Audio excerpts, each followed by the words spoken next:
Capítulo 14. O ressentimento de Snape.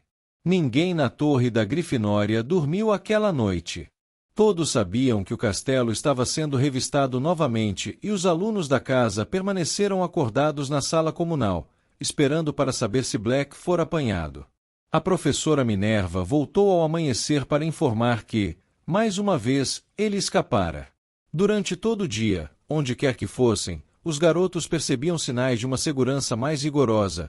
O professor Flitwick podia ser visto, às portas de entrada do castelo, ensinando-os a reconhecer uma grande foto de Sirius Black. Filch, de repente, andava para cima e para baixo nos corredores, pregando tábuas em tudo, desde minúsculas fendas nas paredes até tocas de camundongos. Sir Cadogan fora demitido. Repuseram seu retrato no solitário patamar do 7º andar e a mulher gorda voltou ao seu lugar. Fora competentemente restaurada, mas continuava nervosíssima e só concordara em voltar ao trabalho com a condição de receber mais proteção. Um bando de trasgos carrancudos tinha sido contratado para guardá-la. Eles percorriam o corredor em um grupo ameaçador, falando em rosnados e comparando o tamanho dos seus bastões. Harry não pôde deixar de reparar que a estátua da bruxa de um olho só, no 3º andar, continuava sem guarda nem bloqueio. Parecia que Fred e George tinham razão em pensar que eles, e agora Harry Potter, Rony e Hermione, eram os únicos que conheciam a passagem secreta a que a bruxa dava acesso. "Você acha que devemos contar a alguém?" perguntou Harry a Rony. "A gente sabe que Black não está entrando pela D2D, disse Rony descartando a ideia. Saberíamos se a loja tivesse sido arrombada." Harry ficou contente que Rony pensasse como ele. Se a bruxa de um olho só também fosse fechada com tábuas, ele não poderia voltar a Hogsmeade. Rony se transformará numa celebridade instantânea. Pela primeira vez na vida, as pessoas prestavam mais atenção a ele do que a Harry e era evidente que ele estava gostando bastante da experiência. Embora ainda estivesse muito abalado com os acontecimentos da noite anterior, ficava feliz de contar a quantos perguntassem o que acontecerá, com riqueza de detalhes. "Eu estava dormindo e ouvi barulho de pano cortado e achei que estava sonhando, sabe? Mas aí senti uma correnteza de ar. Acordei e vi que o cortinado de um lado da minha cama tinha sido arrancado. Me virei e vi Black parado ali, como um esqueleto, os cabelos imundos, segurando um facão comprido, devia ter uns 30 centímetros, e ele olhou para mim e eu olhei para ele, então eu soltei um berro e ele se mandou." "Mas por quê?" Rony acrescentou para Harry, quando o grupo de garotas do 2º ano, que estivera escutando sua história enregelante, se afastou. "Por que foi que ele correu?" Harry andara se perguntando a mesma coisa. Por que Black, ao verificar que escolhera a cama errada, não silenciara Rony e procurara Harry? Ele já provara 12 anos antes que não se importava de matar gente inocente, e desta vez só precisava enfrentar 5 garotos desarmados, 4 dos quais adormecidos. Ele devia saber que ia ter problemas para sair do castelo depois que você gritasse e acordasse todo mundo, disse Harry, pensativo. Teria que matar a casa toda para passar pelo buraco do retrato, e teria dado de cara com os professores. Neville caiu em total desgraça. A professora McGonagall estava tão furiosa com ele que o baniu de todas as futuras visitas a Hogsmeade, lhe deu uma detenção, e proibiu todos de lhe informarem a senha para a torre. O coitado era obrigado a esperar do lado de fora da sala comunal, todas as noites, até alguém deixá-lo entrar, enquanto os trasgos da segurança caçoavam dele. Nenhum desses castigos, porém, chegou nem próximo do que sua avó lhe reservou. 2 dias depois da invasão de Black, ela mandou a Neville a pior coisa que um aluno de Hogwarts podia receber na hora do café da manhã, um berrador. As corujas da escola entraram voando pelo salão principal trazendo correio, como de costume, e Neville se engasgou quando a enorme coruja pousou diante dele com um envelope vermelho preso no bico. Harry e Rony, que estavam sentados em frente, reconheceram imediatamente que a carta era um berrador. Rony recebeu um da senhora Weasley no ano anterior. Apanha ela logo, Neville, aconselhou Rony. Neville não precisou que lhe dissessem 2 vezes. Agarrou o envelope, e segurando-o à frente como se fosse uma bomba, saiu correndo do salão em meio às explosões de riso da mesa da Sonserina. Todos ouviram o berrador disparar no saguão de entrada, a voz da avó de Neville, com volume normal magicamente ampliado 100 vezes, bradava que ele envergonhou a família inteira. Harry estava tão ocupado sentindo pena de Neville que nem reparou imediatamente que havia uma carta para ele também. Edviges atraiu sua atenção beliscando-o com força no pulso. Ai, obrigado, Edviges. Harry rasgou o envelope enquanto a coruja se servia dos flocos de milho de Neville. O bilhete dentro do envelope dizia o seguinte: caros Harry e Rony, que tal virem tomar chá comigo hoje à tarde por volta das 6? Irei buscar vocês no castelo. Esperem por mim no saguão de entrada. Vocês não podem sair sozinhos. Abraços, Hagrid. Ele provavelmente quer saber as novidades sobre Black, disse Rony. Assim, às 6 horas daquela tarde, Harry e Rony saíram da torre da Grifinória, passaram pelos trasgos de segurança e rumaram para o saguão de entrada. Hagrid já estava à espera. Está bem, Hagrid, exclamou Rony. Imagino que você queira saber o que aconteceu no sábado à noite, é isso? Já soube de tudo, disse Hagrid, abrindo a porta de entrada e levando-os para fora. Ah! Exclamou Rony, parecendo ligeiramente desconcertado. A primeira coisa que viram ao entrar na cabana de Hagrid foi Bicuço estirado em cima da colcha de retalhos de Hagrid, as enormes asas fechadas junto ao corpo, apreciando um pratão de doninhas mortas. Ao desviar o olhar dessa visão repugnante, Harry viu um gigantesco traje peludo e uma medonha gravata amarela e laranja pendurados no alto da porta do armário. Para que é isso, Hagrid? Perguntou Harry. O caso de Bicuço contra a Comissão para a Eliminação de Criaturas Perigosas. Nesta sexta-feira, ele e eu vamos a Londres juntos. Reservei 2 camas no noitebus.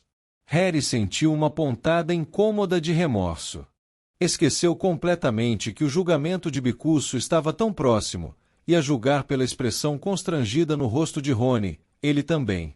Os dois tinham se esquecido igualmente da promessa de ajudar Hagrid a preparar a defesa de Bicuço. A chegada da Firebolt tinha varrido a promessa do pensamento dos garotos. Hagrid serviu chá e ofereceu um prato de pãezinhos aos garotos, que tiveram o bom senso de não aceitar, tinham muita experiência com a culinária do guarda-caça. Tenho uma coisa para conversar com vocês dois, disse Hagrid, sentando-se entre os garotos, com o ar anormalmente sério. O quê? Perguntou Harry. Mione, respondeu Hagrid. O que é que tem a Mione? Perguntou Rony. Ela está num estado de cortar o coração, é isso que tem. Veio me visitar muitas vezes desde o Natal, se sente solitária. Primeiro vocês não estavam falando com ela por causa da Firebolt, agora vocês não estão falando por causa do gato, que comeu perebas. Interpôs Rony, zangado. Porque o gato dela fez o que todos os gatos fazem, insistiu Hagrid. Ela já chorou muito, sabem.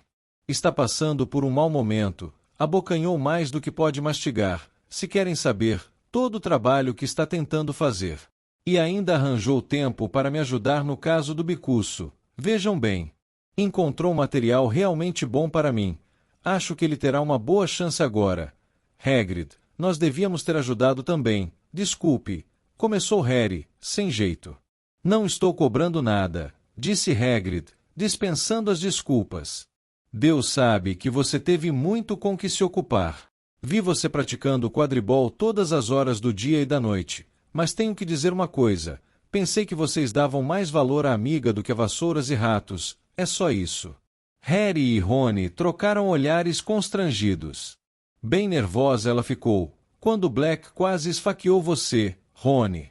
Ela tem o coração no lugar, a Mione, e vocês se recusando a falar com ela. Se ela ao menos se livrasse daquele gato, eu voltaria a falar com ela, disse Rony, zangado. Mas ela continua do lado do bichento. É um tarado e ela não quer ouvir nenhuma palavra contra ele. Bem, as pessoas podem ser obtusas quando se trata de bichos de estimação, disse Hagrid sabiamente. Às costas dele, Bicuço cuspiu uns ossos de Doninha em cima do travesseiro. Os três passaram o resto da visita discutindo a nova chance da Grifinória concorrer à taça de quadribol. Às 9 horas, Hagrid acompanhou-os de volta ao castelo. Um grande grupo de alunos se achava aglomerado em torno do quadro de avisos, quando eles chegaram à sala comunal. Hogsmeade no próximo fim de semana, disse Rony, se esticando por cima da cabeça dos colegas para ler o aviso. Que é que você acha? Acrescentou em voz baixa quando os dois foram se sentar. Bem, Filch não mexeu na passagem para Dedos de Mel, ponderou Harry, ainda mais baixo. Harry, disse alguém bem no seu ouvido direito. Harry se assustou, e ao se virar, viu Hermione, que estava sentada à mesa logo atrás deles e abriu uma brecha na parede de livros que a escondia. Harry, se você for a Hogsmeade outra vez, vou contar à professora McGonagall sobre aquele mapa, ameaçou ela. Você está ouvindo alguém falar, Harry? Rosnou Rony, sem olhar para Hermione. Rony, como é que pode deixar ele o acompanhar? Depois do que o Sirius Black fez a você. Quero dizer, vou contar. Então agora você está tentando provocar a expulsão do Harry, disse Rony furioso. Não acha suficiente o mal que você já fez este ano? Hermione abriu a boca para responder, mas com um assobio suave, Bichento saltou para o seu colo. A garota lançou um olhar assustado à cara que Rony fazia, recolheu Bichento, e saiu correndo para o dormitório das meninas. Então, e aí? Perguntou Rony a Harry como se não tivesse havido interrupção. Vamos, da última vez que fomos você não viu nada. Você ainda nem entrou nas oncos. Harry espiou para os lados para verificar se Hermione não estava por perto ouvindo. Tudo bem, mas desta vez vou levar a minha capa da invisibilidade.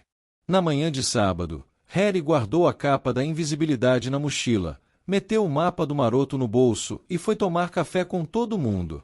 À mesa, Hermione não parava de lhe lançar olhares desconfiados, mas ele evitou encarar a amiga e teve o cuidado de deixar que ela o visse subindo a escadaria de mármore no saguão de entrada, quando os outros alunos se dirigiam às portas de entrada. Tchau, gritou Harry para Rony, a gente se vê quando você voltar. Rony sorriu e piscou um olho. Harry correu ao terceiro andar, tirando o mapa do maroto do bolso enquanto subia. Agachado atrás da bruxa de um olho só, ele o abriu. Um pontinho vinha se movendo em sua direção. Harry apertou os olhos para enxergar melhor. A pequena legenda ao lado informava que era Neville Longbottom. Harry puxou depressa a varinha, murmurou Dissendium, e enfiou a mochila na estátua, mas antes que pudesse entrar, Neville apareceu no canto do corredor. Harry, eu me esqueci que você também não ia a Hogsmeade. Oi, Neville, disse Harry, afastando-se rapidamente da estátua e empurrando o mapa para dentro do bolso. Que é que você vai fazer? Nada, disse Neville encolhendo os ombros. Que tal uma partida de Snap explosivo? Agora não. Eu estava indo à biblioteca fazer aquela redação sobre os vampiros que Lupin pediu. Eu vou com você. Disse Neville animado. Eu também não fiz. Espera aí, me esqueci, já terminei ontem à noite. Que ótimo, então você pode me ajudar. Disse Neville, o rosto redondo demonstrando ansiedade. Não consigo entender aquela história do alho. Eles têm que comer ou... Com uma pequena exclamação, ele se calou, espiando por cima do ombro de Harry. Era Snape. Neville deu um passo rápido para trás de Harry. E o que é que vocês estão fazendo aqui? Perguntou Snape, que parou e olhou de um garoto para o outro. Que lugar estranho para se encontrarem. Para a imensa inquietação de Harry, os olhos negros de Snape correram para as portas ao lado de cada um deles, e em seguida para a bruxa de um olho só. Nós não marcamos encontro aqui, só nos encontramos, por acaso. Verdade. Você tem o hábito de aparecer em lugares inesperados, Potter, e raramente sem uma boa razão. Sugiro que os dois voltem à torre da Grifinória, que é o seu lugar. Harry e Neville saíram sem dizer mais nada. Quando viraram um canto, Harry olhou para trás. Snape estava passando a mão na bruxa de um olho só, examinando atentamente. Harry conseguiu se livrar de Neville no retrato da mulher gorda, dizendo-lhe a senha, e depois, fingindo que deixou a redação na biblioteca, deu meia volta. Uma vez longe das vistas dos trasgos de segurança, ele tornou a tirar o mapa do bolso e segurá-lo bem junto ao nariz. O corredor do terceiro andar parecia estar deserto. Harry examinou o mapa cuidadosamente e viu, com uma sensação de alívio, que o pontinho severo Snape voltou à sua sala. Correu, então, até a bruxa de um olho só, abriu a corcunda, desceu o corpo por ela e se largou para ir ao encontro de sua mochila no fim do escorrega. Apagou então o mapa do maroto e saiu correndo. Harry, inteiramente escondido sob a capa da invisibilidade, saiu à luz do sol à porta da Dedos de Mel e cutucou Rony nas costas. "Sou eu", murmurou. "Que foi que o atrasou?" Sibilou Rony. Snape estava rondando o corredor. Os garotos saíram andando pela rua principal. "Onde é que você está?" Rony perguntava toda hora pelo canto da boca. "Ainda está aí? Que coisa mais estranha." Eles foram ao correio. Rony fingiu estar verificando o preço de uma coruja para Gui no Egito, para que Harry pudesse dar uma boa olhada em tudo. As corujas estavam pousadas e piavam baixinho para ele, no mínimo umas 300, desde as cinzentas de grande porte até as muito pequenas, somente para entregas locais, que eram tão mínimas que caberiam na palma da mão do garoto. Depois, visitaram as oncos, que estava tão apinhada de estudantes, que Harry precisou tomar um cuidado enorme para não pisar em ninguém, e com isso, desencadear o pânico. Havia logros e brincadeiras para satisfazer até os sonhos mais absurdos de Fred e George. Harry cochichou ordens para Rony e lhe passou um pouco de ouro por baixo da capa. Os dois deixaram as oncos, com as bolsas de dinheiro bastante mais leves do que quando entraram, mas os bolsos iam estufados de bombas de bosta, soluços doces, sabão de ovas de sapo, e para cada um, uma xícara que mordia o nariz. Fazia um tempo firme, de brisa suave, e nenhum dos garotos tinha vontade de ficar dentro de casa. Por isso eles passaram direto pelo Três Vassouras e subiram uma ladeira para visitar a Casa dos Gritos, o lugar mais mal assombrado da Grã-Bretanha. Ficava um pouco mais alta do que o resto do povoado, e mesmo durante o dia, provocava certos arrepios, com suas janelas fechadas com tábuas, e um jardim úmido e mal cuidado. "Até os fantasmas de Hogwarts evitam a casa", disse Rony quando se debruçavam na cerca para apreciá-la. Perguntei a Nick quase sem cabeça. Ele diz que soube que mora aí uma turma da pesada. Ninguém consegue entrar. Fred e George tentaram, é claro, mas todas as entradas estão tampadas. Harry, cheio de calor por causa da subida, estava pensando em tirar a capa por uns minutinhos, quando ouviu vozes que se aproximavam.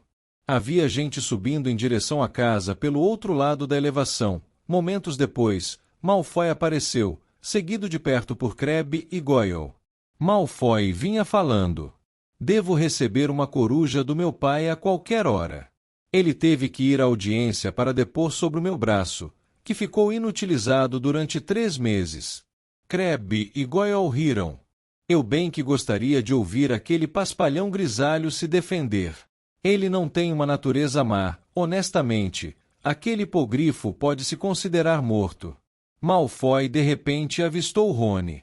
Seu rosto pálido se abriu num sorriso maldoso. "Que é que você anda fazendo, Weasley?" Malfoy ergueu os olhos para a casa em ruínas, às costas de Rony.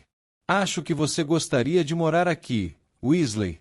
Sonhando com um quarto só para você? Ouvi falar que a sua família toda dorme em um quarto só, é verdade?" Harry segurou as vestes de Rony pelas costas para impedi-lo de pular em cima de Malfoy. "Deixe comigo", sibilou ao ouvido de Rony. A oportunidade era perfeita demais para ser desperdiçada.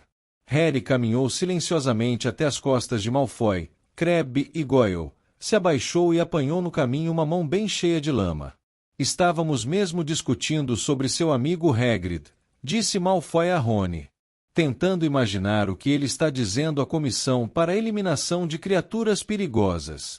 "Você acha que ele vai chorar quando cortarem?" A cabeça de Malfoy foi empurrada para frente quando a lama o atingiu, e, de repente, de seus cabelos louro-prateados começaram a escorrer lama. "Que?" Rony teve que se segurar na cerca para não cair de tanto rir. Malfoy, Crabbe e Goyle se viraram no mesmo lugar, olhando para todos os lados, agitados, enquanto Malfoy tentava limpar os cabelos. Que foi isso? Quem fez isso? É muito mal-assombrado isso aqui, não é? Falou Rony, com ar de quem está comentando o tempo. Crabbe e Goyle ficaram assustados.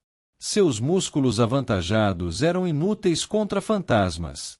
Malfoy examinava furioso a paisagem deserta. Harry se esgueirou pelo caminho até uma poça particularmente cheia de lama esverdeada e mal cheirosa. Desta vez os atingidos foram Crabbe e Goyle.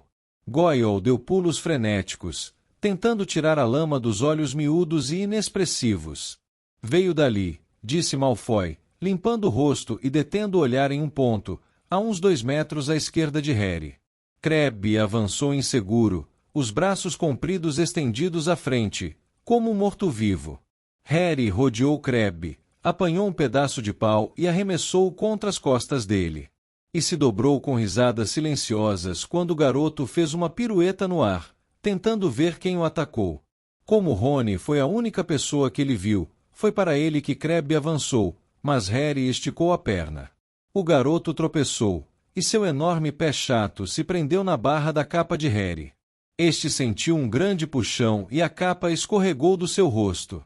Por uma fração de segundo, Malfoy arregalou os olhos e o fitou. Ah! Berrou ele, apontando para a cabeça de Harry. Então, deu as costas e fugiu a toda morro abaixo, com Crabbe e Goyle nos seus calcanhares. Harry puxou a capa para cima, mas o estrago já estava feito. Harry, chamou Rony, avançando aos tropeços até o ponto em que o amigo desapareceu. É melhor você correr, se Malfoy contar alguém, é melhor você já ter voltado ao castelo, depressa. Vejo você mais tarde, disse Harry e, sem mais uma palavra, desceu correndo pelo caminho, em direção a Hogsmeade. Será que Malfoy acreditaria no que viu? Será que alguém acreditaria em Malfoy? Ninguém sabia da existência da capa da invisibilidade. Ninguém, exceto Dumbledore. O estômago de Harry deu cambalhotas. O diretor saberia exatamente o que aconteceu, se Malfoy dissesse alguma coisa. O garoto voltou a dedos de mel, a escada que levava ao porão, atravessou a distância que o separava do alçapão e entrou. Então tirou a capa, meteu debaixo do braço e correu, desabalado, pela passagem. Malfoy chegaria primeiro. Quanto tempo levaria para encontrar um professor? Ofegante, uma dor forte do lado. Harry não diminuiu a velocidade até alcançar o escorrega de pedra. Teria que deixar a capa ali. Seria muito bandeiroso se Malfoy tivesse avisado um professor. Escondeu num canto escuro e começou a subir, o mais depressa que pôde, suas mãos suadas escorregando na borda do escorrega. Quando chegou à corcunda da bruxa, tocou-a com a varinha, meteu a cabeça para fora e deu um impulso para sair. A corcunda se fechou e na hora que ele saltou de trás da estátua, ouviu passos que se aproximavam apressados. Era Snape. Rapidamente o professor alcançou Harry, as vestes pretas farfalhando, e parou diante dele. Então, falou. O professor tinha uma expressão de triunfo reprimido no rosto. Harry tentou parecer inocente, embora muito consciente do seu rosto suado e das mãos enlameadas, que ele escondeu depressa nos bolsos. Venha comigo, Potter, disse Snape. Harry o acompanhou até o andar de baixo, tentando limpar as mãos no avesso das vestes, sem que Snape notasse. Dali desceram as masmorras e a sala de Snape. O garoto só esteve ali antes uma vez e foi também por um problema muito sério. Desde então Snape adquiriu mais umas coisas horríveis e viscosas conservadas em frascos, todos arrumados nas prateleiras atrás de sua escrivaninha, refletindo as chamas da lareira e contribuindo ainda mais para tornar a atmosfera ameaçadora. Sente-se, mandou Snape. Harry se sentou. O professor, no entanto, continuou em pé. O Sr. Malfoy acabou de vir me contar uma história estranha, Potter. Harry ficou calado. Ele me contou que estava na Casa dos Gritos quando deparou com Weasley, aparentemente sozinho. Ainda assim, Harry não falou nada. O Sr. Malfoy diz que estava parado, falando com Weasley, quando um pelotaço de lama o atingiu na nuca. Como é que você acha que isso aconteceu? Harry tentou parecer levemente surpreso. Não sei, professor. Os olhos de Snape perfuravam os de Harry. Era exatamente a mesma sensação de tentar dominar um hipogrifo com o olhar. O garoto fez força para não piscar. O Sr. Malfoy então viu uma extraordinária aparição.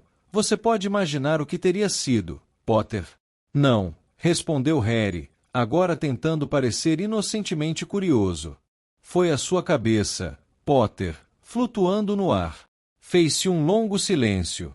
Talvez seja bom ele ir procurar Madame Pomfrey, sugeriu Harry. Se anda vendo coisas como... Que é que a sua cabeça estaria fazendo em Hogsmeade, Potter?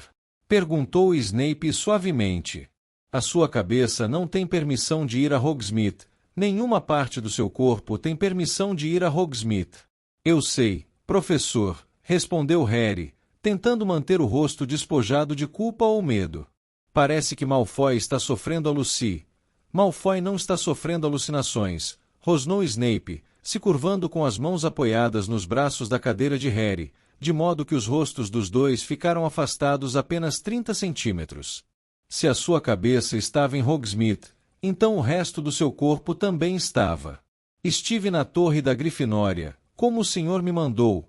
Alguém pode confirmar isso? Harry não respondeu. A boca de Snape se torceu num feio sorriso. Então, disse ele se endireitando.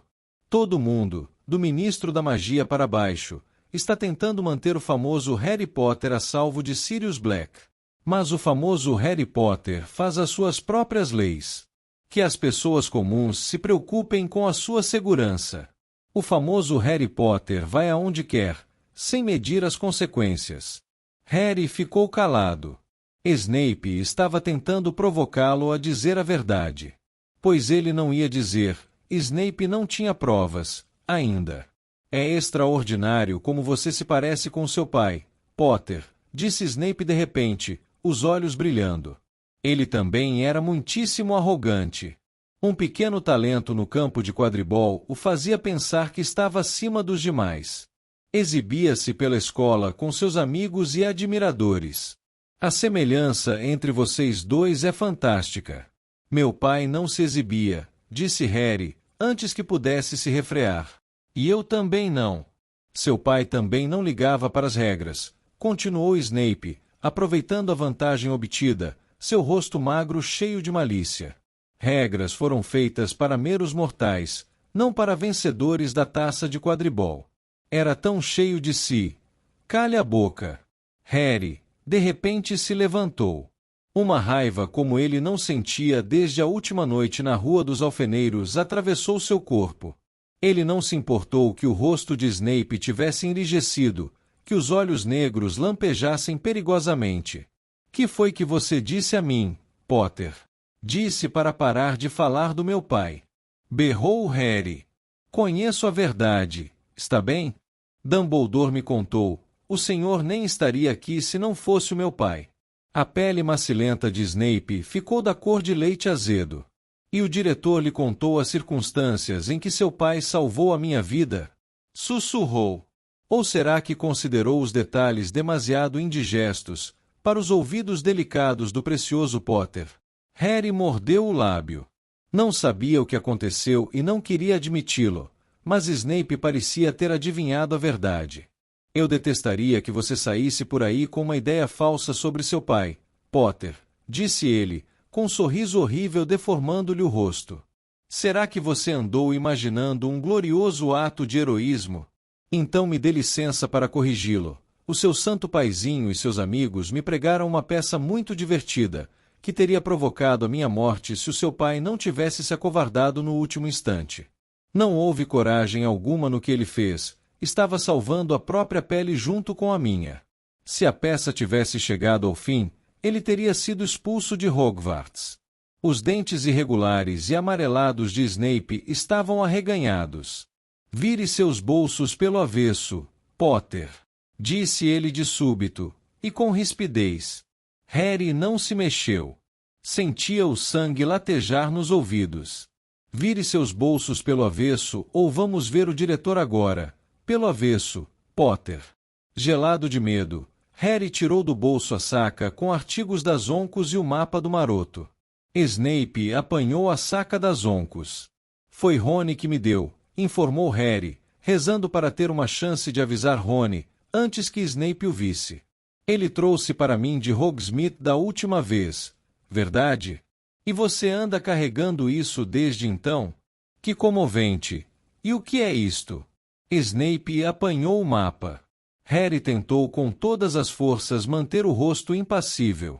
Um pedaço de pergaminho, disse, sacudindo os ombros. Snape revirou, mantendo os olhos fixos em Harry. Com certeza você não precisa de um pedaço de pergaminho tão velho, comentou. Por que não jogá-lo fora? Ele estendeu a mão para a lareira. Não, exclamou Harry depressa. Então, disse Snape com as narinas trêmulas. Será que é mais um precioso presente do Sr. Weasley? Ou será que é outra coisa? Uma carta, talvez, escrita com tinta invisível? Ou instruções para ir a Hogsmeade sem passar pelos dementadores? Harry piscou, os olhos de Snape brilharam. Vejamos, murmurou ele, puxando a varinha e alisando o mapa em cima da escrivaninha. Revele o seu segredo, disse, tocando o pergaminho com a varinha. Nada aconteceu. Harry fechou as mãos para impedi-las de tremer. Mostre-se, disse Snape, dando uma batida forte no mapa. O mapa continuou em branco.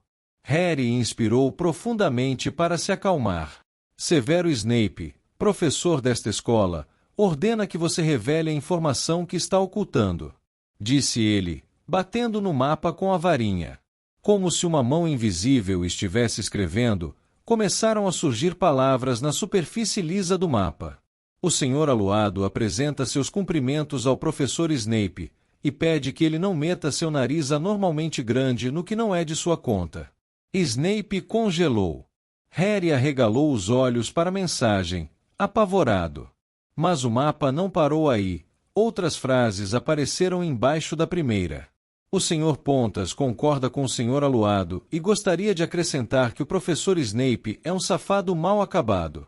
Teria sido muito engraçado se a situação não fosse tão grave.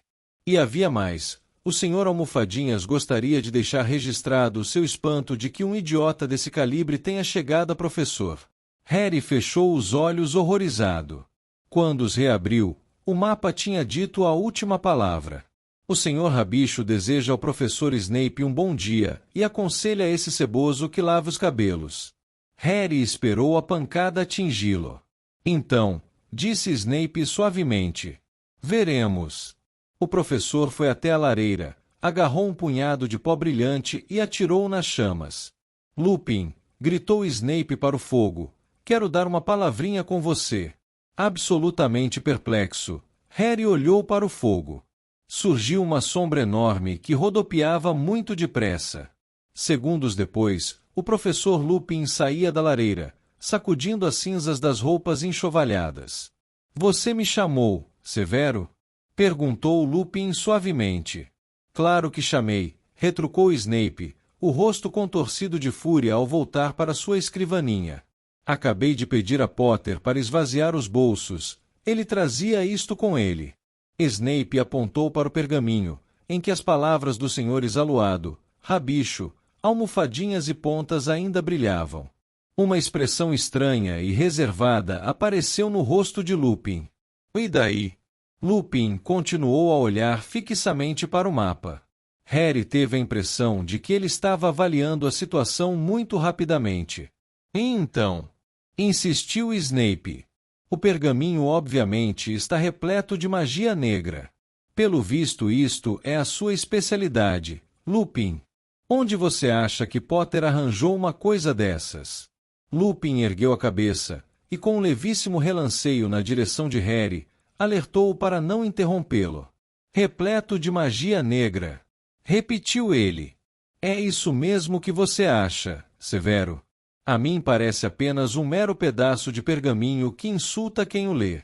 Infantil, mas com certeza nada perigoso. Imagino que Harry o tenha comprado numa loja de logros e brincadeiras. Verdade? O queixo de Snape tinha endurecido de raiva. Você acha que uma loja de logros e brincadeiras podia ter vendido a ele uma coisa dessas? Você não acha que é mais provável que ele o tenha obtido diretamente dos fabricantes? Harry não entendeu o que Snape dizia. E aparentemente, Lupin também não. Você quer dizer, do Sr. Rabicho ou um dos outros? Harry, você conhece algum desses homens? Não, respondeu Harry depressa. Está vendo, Severo? Disse Lupin voltando-se para Snape. A mim parece um produto das Oncos. Bem na hora, Rony rompeu pela sala. Estava completamente sem fôlego e parou diante da escrivaninha de Snape, a mão apertando o peito, tentando falar. Eu dei isso a Harry, disse sufocado.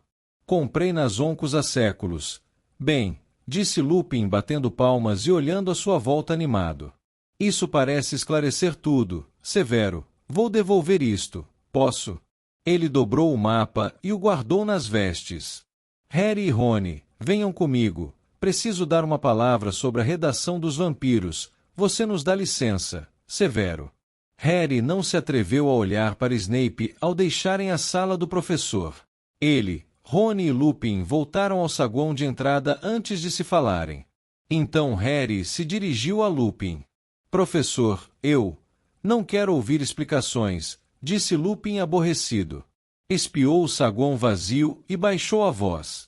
Por acaso eu sei que este mapa foi confiscado pelo Sr. Filch há muitos anos. Eu sei que é um mapa, disse ele aos surpresos garotos. Não quero saber como você o obteve. Estou abismado, no entanto, que não o tenha entregado a alguém responsável. Especialmente depois do que aconteceu na última vez em que um aluno deixou uma informação sobre o castelo largada por aí. E não posso deixar você ficar com o mapa, Harry. O garoto esperava isso e estava demasiado ansioso por informações para protestar. Por que Snape achou que eu tinha obtido o mapa dos fabricantes? Por quê? Lupin hesitou. Porque a intenção desses fabricantes de mapas era traí-lo para fora da escola. Teriam achado isso muitíssimo divertido. O senhor os conhece? Perguntou Harry impressionado. Já nos encontramos, disse o professor com rispidez. Olhava para Harry mais sério do que jamais olhou. Não espere que lhe dê cobertura outra vez, Harry. Não posso fazer você levar Sirius Black a sério. Mas eu teria pensado que o que você ouve quando os dementadores se aproximam teria produzido algum efeito em você. Os seus pais deram a vida para mantê-lo vivo, Harry. É uma retribuição indigente, trocar o sacrifício deles por uma saca de truques mágicos. O professor se afastou, deixando Harry se sentindo muito pior do que em qualquer momento que passou na sala de Snape. Lentamente, ele e Rony subiram a escadaria de mármore. Quando Harry passou pela bruxa de um olho só, lembrou-se da capa da invisibilidade. Continuava lá embaixo, mas ele não se atreveu a ir buscá-la. A culpa é minha, disse Rony sem rodeios. Eu o convenci a ir. Lupin tem razão. Foi uma estupidez e não devíamos ter feito isso. Ele parou de falar. Tinham chegado ao corredor onde os trasgos de segurança estavam patrulhando, e Hermione vinha ao encontro dos dois. Uma olhada no rosto dela convenceu Harry de que ela ouviu falar do que aconteceu. Sentiu um peso no coração. Será que ela contará à professora McGonagall? Veio tripudiar? Perguntou Rony ferozmente quando a garota parou diante deles. Ou acabou de nos denunciar? Não, respondeu Hermione. Ela segurava uma carta nas mãos e seus lábios tremiam. Só achei que vocês deviam saber. Hagrid perdeu o caso. Bicuço vai ser executado.